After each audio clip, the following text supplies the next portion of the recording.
ensures that and addresses these concerns. I commend this bill to the House. Call Lewis Wall. Kia ora, Mr Speaker. Thank you very much for the opportunity to contribute in this, the third reading of the Lawyers and Conveyancers Amendment Bill. And from the outset, I want to say that Labor opposes this bill, and I also oppose the bill, but I oppose it on a very specific reason. And I do want to focus specifically on part one of the bill, and this is the third reading debate, and it is about the restoration of Queen's Counsel, or Counsel. I want to particularly make reference to a colleague of mine in the Māori Affairs Select Committee, Te Ururo Flavel, in his bill, which was the Oaths and Declarations Upholding the Treaty of Waitangi Amendment Bill. Now, that bill wasn't supported by this House, and in particular, it wasn't supported by the national government. The rationale for the non-support of that bill was quite clear. They said that the Māori Party had put the cart before the horse. The appropriate place for a conversation around national identity is with each and every New Zealander, and that is a conversation we are having within the constitutional review. That is where this bill belongs, within the context of the constitutional review. And I would like to take this opportunity to outline why I believe it should be discussed and debated within the context of the constitutional review. So New Zealand has a constitution that consists of a collection of statutes, which are acts of parliament. It consists of treaties. It consists of orders in council. It consists of letters patent. It consists of decisions of the courts and unwritten constitutional conventions. So as with the UK, there is no one supreme document in Aotearoa, New Zealand. In August 2011, the government undertook a constitutional review. So we have 12 New Zealanders who are trying to gauge public opinion on New Zealand's constitutional arrangements and have free rein to test views on whether, for example, we should move towards becoming a republic. Mr Speaker, this is really relevant because on a third reading speech, you must confine your comments to I realise that. So you need to come back and mention what's actually in the bill with a third reading. Lewis Wall. Thank you, Mr Speaker. I'm sorry if I'm taking a while to get to my point. So, who are Queen's Counsels? Who are King's Counsels?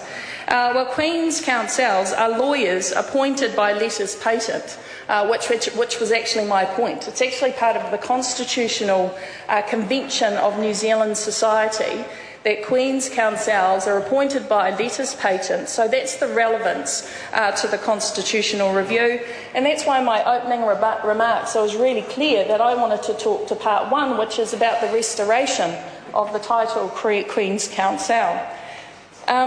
So I just wanted to actually note that in 2008, when New Zealand made the decision to change Queen's Counsel to Senior Counsel, it was really about changing a name without connotations to the monarchy.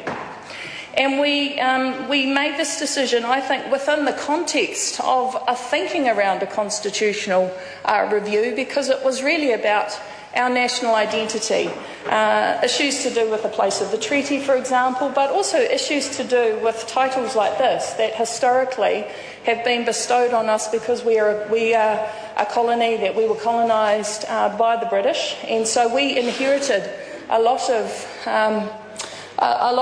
titles such as Queen's Counsel. So for me, this is actually all about us becoming an independent sovereign nation within the context of being a modern democratic society. I did want to highlight that this issue about maturing as nations within the Commonwealth is really relevant because a number of other Commonwealth countries actually have disestablished the title Queen's Counsel. And so I just want to list them because they are places like Hong Kong, the Republic of Ireland, South Africa, Kenya, Malawi, Singapore, Guyana.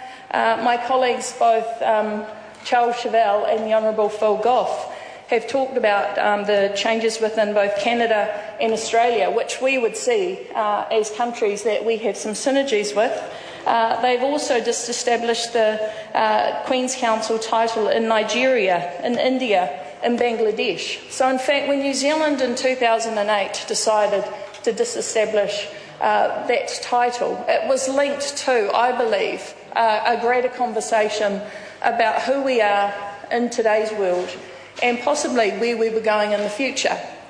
And so I think it's incredibly relevant to link the discussions that we're having tonight or today in the House with the constitutional review. And so thank you, Mr. Speaker, for allowing me to get to where I eventually got to. So there was some logic to it. And so I just, I put on the table that the national government were very quick to not support Flavel's bill based on a principle, and the national government have been very quick to not use that same principle within the context of the discussions we're having about this particular piece of legislation.